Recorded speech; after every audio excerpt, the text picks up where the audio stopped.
narrative. I always thought we had the perfect marriage. 5 years together, and I still couldn't believe how lucky I was to have her in my life. That was until last Tuesday night when everything changed with a single sentence that hit me like a freight train. "Intimacy is off the table until you obey me," she announced, her voice eerily calm as she stood in our bedroom doorway. I laughed at first, thinking it was some kind of weird joke or perhaps a roleplay suggestion. The look in her eyes quickly told me otherwise. It started with something trivial. I had accepted a dinner invitation with my college friends without consulting her first. In my defense, we never needed permission slips for basic social activities before. But apparently, this crossed some invisible line I wasn't aware existed. "You're acting like I committed a crime," I said, trying to defuse the tension. "It's just dinner with the guys." She crossed her arms and leaned against the doorframe. "It's not about the dinner. It's about respecting my input in decisions that affect us both." This wasn't the first time she'd expressed displeasure over my independence, but it was the first time she'd weaponized our intimacy. Something in me snapped. The realization that our relationship had morphed into a power struggle hit me all at once. "So you're withholding affection to control me?" I asked, my voice barely above a whisper. "I prefer to think of it as setting boundaries," she replied with a slight shrug. "When you start consulting me before making plans, we can resume normal marital relations." The casual way she delivered this ultimatum made my blood run cold. I remembered her subtle disappointments when I chose to spend time with family instead of exclusively with her. The passive-aggressive comments when I pursued hobbies she didn't share. The way she'd gradually isolated me from friends she deemed bad influences, meaning anyone who encouraged me to maintain my individuality. That night, I slept on the couch, not because she banished me there, but because I couldn't stand to be next to someone who thought love was a transaction. As I stared at the ceiling, memories flooded back. How she'd pull away emotionally whenever I didn't comply with her wishes. How she'd give me the silent treatment until I apologized for perceived slights. I realized with growing horror that this ultimatum wasn't new. It was just the first time she'd stated it explicitly. For years, she'd been conditioning me to prioritize her approval above everything else, including my own needs and happiness. The next morning, I went through the motions of our routine: coffee, breakfast, quick kiss goodbye, all while my mind raced with questions. How had I not seen this pattern? How much of myself had I already surrendered? And most importantly, was this relationship worth saving? I called my friend to cancel the dinner plans, not because I was giving in to her demands, but because I needed time to think. Her triumphant smile when I told her I wouldn't be going out that night made my stomach turn. She mistook my retreat for surrender. "See, that wasn't so hard," she said, brushing her hand across my shoulder. "When you consider my feelings, everything works out better for both of us." I nodded absently, already formulating a plan. If she wanted to play games with our marriage, she'd soon discover I wasn't the pushover she thought I was. There's only so far you can push someone before they stop moving backward and start pushing back. Little did she know, her ultimatum hadn't cowed me into submission. It had awakened something I'd suppressed for too long: my self-respect. The table she thought she controlled was about to be flipped in ways she couldn't imagine. For the next few days, I played along with her game, carefully observing her behavior through new eyes. It was like finally putting on glasses after years of squinting. Suddenly, patterns I'd been blind to came into sharp focus. During dinner that evening, I casually mentioned a work project that might require weekend hours. Her reaction was immediate and revealing. "You can't possibly be considering that," she said, setting down her fork with deliberate precision. "We always spend weekends together. That's our time. The bonus would help with our vacation fund," I countered, watching her carefully. "Money isn't everything," she replied, her voice softening into that persuasive tone I now recognized as manipulation. "What's the point of a vacation if we're too disconnected to enjoy it?" Before my awakening, I would have backed down immediately, apologized for even considering disrupting our routine.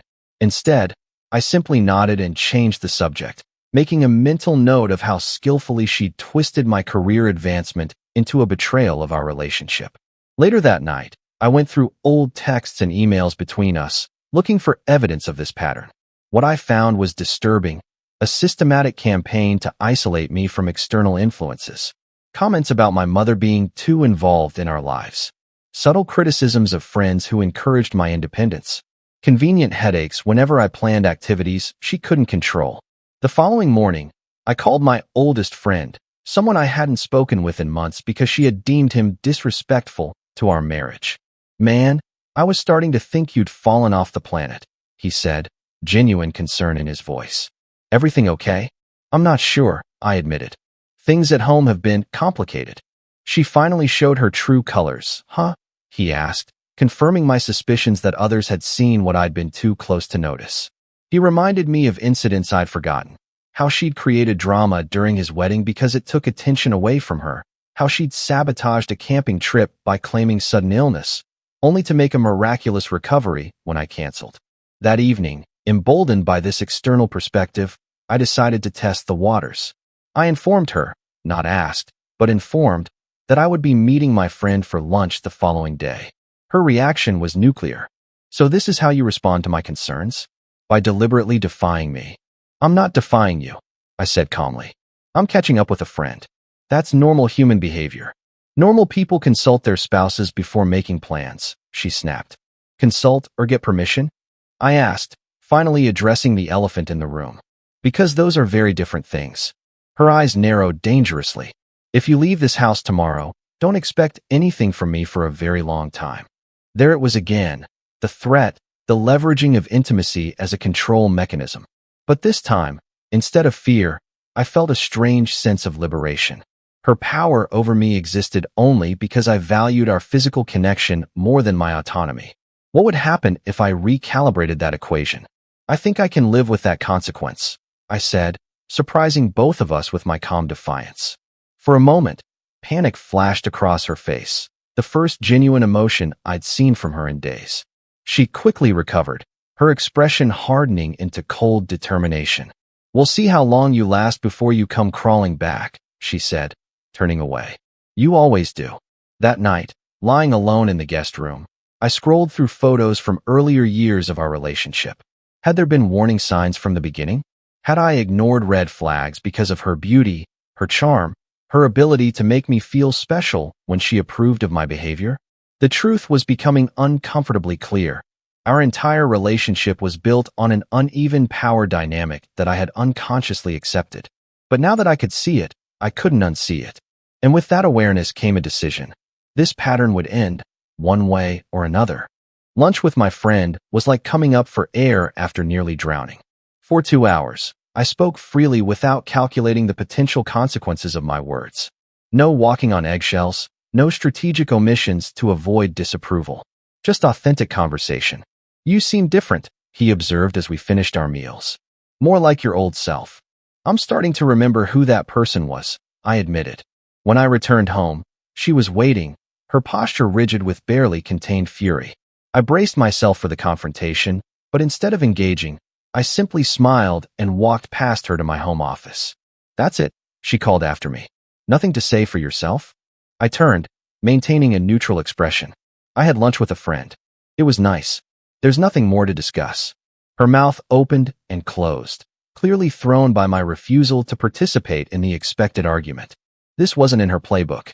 She needed me to either apologize or fight back. Either would confirm her control over my emotional state. Over the next week, I implemented what I privately called my silent resistance strategy. Instead of openly challenging her authority, I simply began reclaiming small pieces of my independence without fanfare or explanation. I signed up for a photography class I'd always been interested in. When she pointed out that it conflicted with the television show we usually watch together, I simply shrugged and said, "You can record it." I reconnected with colleagues for after-work gatherings. When she texted incessantly during these outings, I responded once with a simple, "Having a good time. We'll talk when I get home," then silenced my phone. I reopened the personal banking account I had maintained before our marriage. Not to hide money, but to create a financial buffer, a necessity I now recognized after seeing how her mood darkened when I purchased anything without consultation. Each small act of independence was met with escalating tactics, tears, accusations, guilt trips, and of course, the continued intimacy embargo. But something unexpected was happening. With each passing day, her leverage weakened. By removing physical affection as a bargaining chip, She had inadvertently broken its spell over me. The initial frustration gave way to clarity. I realized how much of my behavior had been driven by the desire to maintain her approval, her touch, her validation. Without that reward mechanism, I could finally see the hefty price I'd been paying. 2 weeks into my quiet rebellion, she changed tactics. I came home to find her dressed in provocative attire, candles lit throughout the living room. Her demeanor completely transformed. "I've been thinking," she said, her voice honeyed with artificial remorse. "Maybe I overreacted about some things. We don't need to be in this standoff anymore." I recognized the strategy immediately, the carrot after the stick had failed. She was offering a temporary surrender to regain her position of influence. Once I was back under her spell, the conditions and controls would gradually return. "I appreciate the gesture," I said carefully, "but I think we need to address the underlying issues before jumping back into physical intimacy." Her seductive smile faltered. "What issues?" "I'm trying to move past this." "That's just it," I replied. "Moving past something requires acknowledging it first. We haven't talked about why you felt it was appropriate to use our intimate life as a control mechanism." The mask slipped, just for a moment, a flash of cold calculation in her eyes before she recovered. "You're overthinking this." I was upset. I said something I didn't mean. "Can't we just forget it?" "Actually, I don't think you said anything you didn't mean," I countered. "I think you expressed exactly how you view our relationship, and that's what we need to discuss." She abruptly stood up, the pretense of reconciliation abandoned. "So now you're a relationship expert? Analyzing my words like some therapist?" "No," I said calmly. "Just someone who's finally paying attention." That night marked a definitive shift. As she slammed doors and made a show of her indignation, I felt an unfamiliar emotion taking root. Not anger or resentment, but something more powerful: indifference. Her approval, her displeasure, her tactical affections, they were losing their hold over me. I fell asleep that night with a realization that would have terrified me just weeks before. I was prepared to lose this marriage if saving it meant losing myself. The table she thought she controlled was beginning to wobble, its foundation weakened by my quiet but persistent refusal to play by her rules. The email arrived on a Wednesday morning, innocuous, yet life-changing. My company's West Coast office needed someone to head their new creative department, a 6-month assignment that could become permanent. The position offered not just a substantial salary increase, but something far more valuable: distance. I stared at the screen, my pulse quickening. 3,000 miles of separation. A legitimate reason to press the reset button. I forwarded the email to my personal account before she could see it on our shared home computer. That evening, I casually mentioned that something interesting had come up at work, watching her reaction carefully. "The company is expanding the creative team," I said between bites of dinner. "There might be an opportunity for advancement." She nodded encouragingly. "That sounds promising. A promotion would be good for us." Us. Always us, even when it was clearly about me. "It would mean more responsibility," I continued, deliberately vague. "Longer hours initially." Her smile tightened slightly. "Well, as long as it doesn't affect our home life too much. You know how you get when you're overworked, you withdraw." I withdrew. Interesting perspective on my normal need for occasional solitude. "I'd have to think about whether it's worth the trade-off," I replied noncommittally. I waited until the weekend to reveal the full scope of the opportunity, strategically choosing a public setting, a busy restaurant where she'd be forced to maintain composure.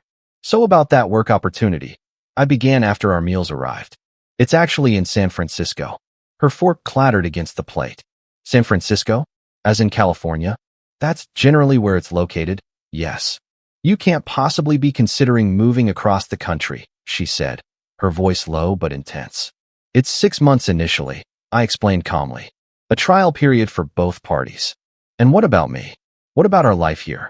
Did you even think about that before getting excited about this?" There it was.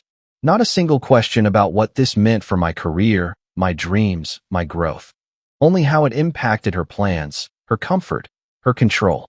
"Actually, I thought we could both view it as an adventure," I suggested. "You're always talking about wanting to see more of the country." "For vacations, not to live," she hissed. "My entire support system is here. My job, my friends, my routines." "You could take a sabbatical," I offered, "or find temporary work there. Silicon Valley, is always hiring marketing professionals. Her eyes narrowed. You've really thought this through, haven't you? Making plans that completely upend our lives without even consulting me first. I'm consulting you now, I said evenly. The decision deadline isn't for another week. There is no decision to make, she stated flatly. We're not going. End of discussion. The old me would have backpedaled immediately, apologized for even considering disrupting her carefully constructed world. Instead, I took a slow sip of water and met her gaze directly. I haven't decided yet, I said, emphasizing each word. And when I do, it will be based on what's best for my future. Her expression shifted from anger to disbelief to something approaching panic. This wasn't just about a job opportunity. It was a fundamental challenge to her authority, a declaration of independence she hadn't anticipated. If you take that job, I won't come with you, she threatened. Her final card played with desperate confidence. I surprised us both with my response. I understand. That's your choice to make. The drive home was silent, heavy with unspoken implications. She had expected her ultimatum to end the discussion. Instead, it had clarified exactly what was at stake. That night, as she slept, I sat in the dim light of my office calculating finances, researching apartments in San Francisco, making lists of what I would take and what I would leave behind. The more concrete the possibility became, the lighter I felt, as if gravity itself had less hold on me. The next morning, my boss called with a timeline acceleration. They needed an answer within 48 hours. I'll let you know tomorrow, I promised, a strange calm settling over me.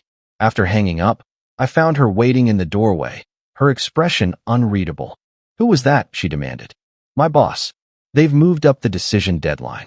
She crossed her arms tightly. And what are you going to tell them? I looked at the woman I had once structured my entire existence around pleasing and felt the last threads of our dysfunctional dynamic finally snap.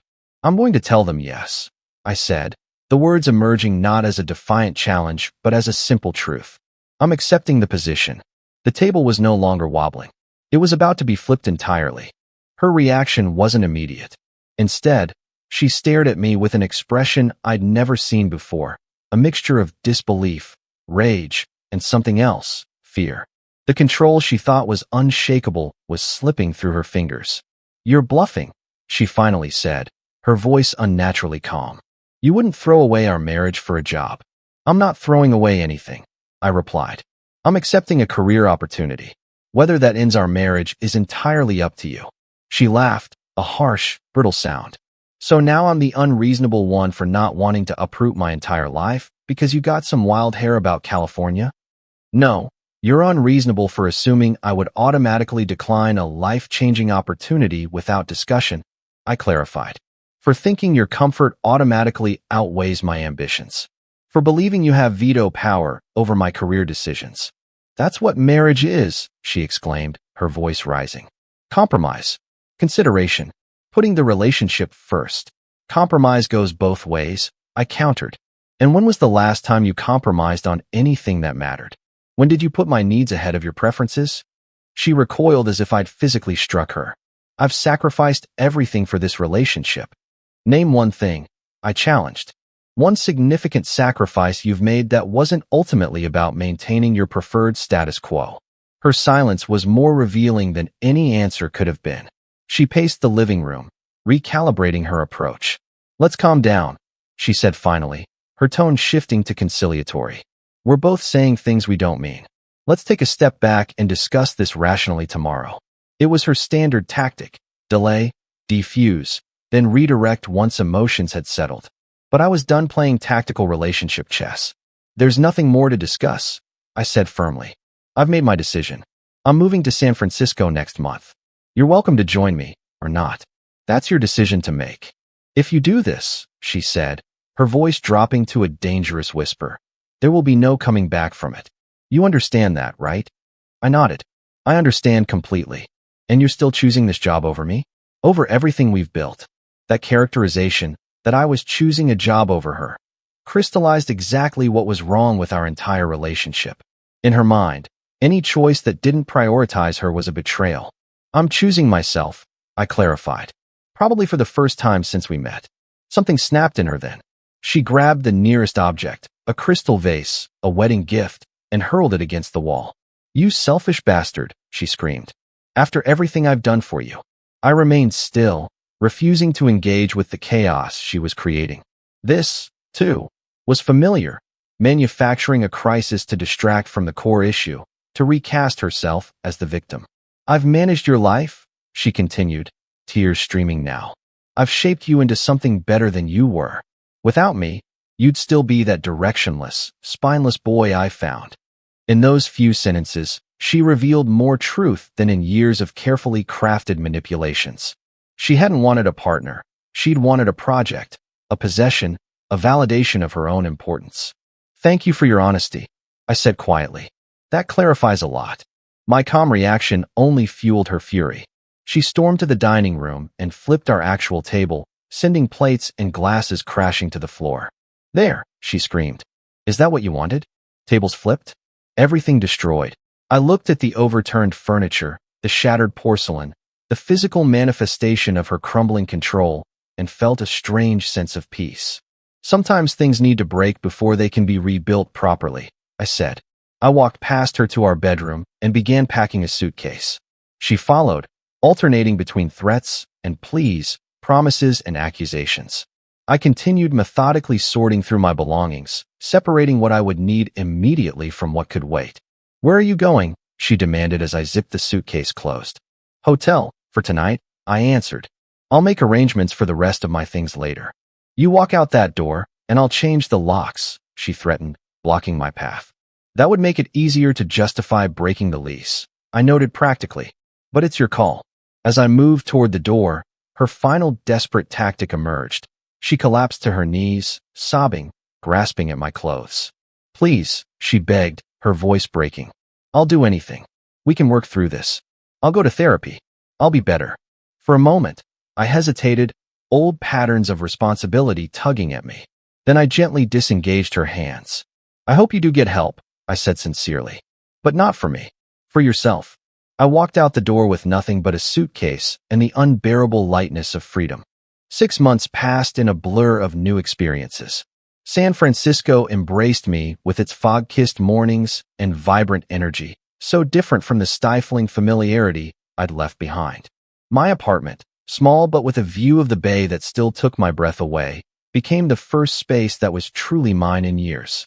The divorce proceedings were surprisingly straightforward once she realized I wouldn't be manipulated into returning. She took most of the furniture. I took my freedom. Fair exchange. My new position challenged me in ways I'd forgotten were possible. Ideas flowed freely without the constant internal editor questioning whether they would meet with approval at home. Colleagues became friends who knew me only as I was now. Confident, engaged, unburdened by the invisible chains I'd carried for so long. One unusually warm evening, I sat on my small balcony watching the sunset paint the sky in shades of amber and rose. My phone buzzed with a text from my mother. "Proud of you, son. You sound happy again." Happy. Such a simple word for the complex transformation I'd undergone.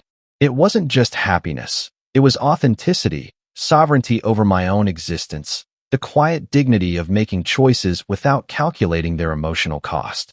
The doorbell rang, interrupting my reflections. A delivery, the final box of belongings she'd agreed to send after initially threatening to destroy everything I'd left behind. I placed it unopened in the corner, not yet ready to confront those remnants of my former life. Later that night, curiosity finally won out. I cut through the packing tape and began sorting through the contents. Books, winter clothes, the watch my grandfather had left me. At the bottom, wrapped in tissue paper, lay a framed photo of us on our wedding day. I studied our faces, searching for signs of what was to come. She looked triumphant rather than joyful, I realized now, and my own smile held a trace of uncertainty, as if some part of me already sensed the bargain I was making. I set the photo aside and reached for the final item in the box, a letter in her handwriting. Against my better judgment, I opened it. "I still don't understand why you threw everything away," it began. No greeting, no pleasantries, just an accusation masquerading as confusion. "We could have had the perfect life if you'd just appreciated what I was trying to create for us. Maybe someday you'll realize what you lost and come to your senses. I might even forgive you when that day comes." I folded the letter carefully and returned it to its envelope. Even now, she couldn't see that what I'd thrown away was a beautiful cage, that her vision of perfection required my diminishment. Her forgiveness was yet another attempt at control, dangled like bait to lure me back into orbit around her son. A year ago, these words would have wounded me, triggered the guilt and self-doubt she'd so carefully cultivated. Now they simply confirmed that walking away had been the only possible choice. I carried the wedding photo to the kitchen, removed it from its frame, and held it over the sink. For a moment, I considered setting it aflame, a dramatic gesture of finality. Instead, I simply tore it in half, then quarters, then smaller still until it was nothing but confetti washing down the drain. Some people would call my story a failure, a marriage collapsed, a 5-year investment yielding nothing but painful lessons. But standing in my modest kitchen, watching the physical evidence of my past disappear, I recognized it as something else entirely, a reclamation. That night, I met friends for dinner at a local restaurant, people who knew pieces of my story but never defined me by it. As we laughed and shared plans for an upcoming hiking trip, I felt a momentary disorientation, like stepping onto solid ground after months at sea. "You okay?" asked the woman seated beside me, noticing my brief absence. "Better than okay," I replied truthfully, just realizing something. What I'd realized was simple yet profound.